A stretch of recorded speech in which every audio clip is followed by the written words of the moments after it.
Bismillahirrahmanirrahim. Assalamualaikum warahmatullahi wabarakatuh.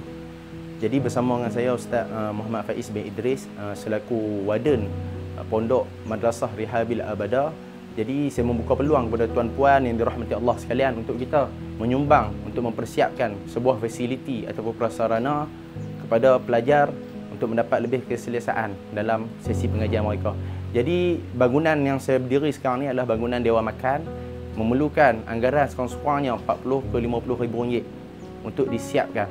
Kemudian tuan-puan lihatlah, kita akan plaster, kita akan letakkan shieling dan juga mozaik sehingga selesai ke asrama supaya lebih selesa pelajar untuk nak mengulang kaji murajaah dan juga untuk melancarkan lagi sesi pengajian mereka.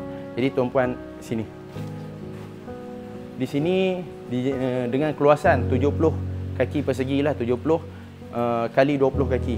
Kali 40 kaki persegi, kita akan siapkan dewan makan dan juga stor makanan kering dan juga makanan basah untuk menyediakan sebuah fasiliti yang lebih selesa kepada pelajar dengan anggaran 40 ke 50 ribu ringgit.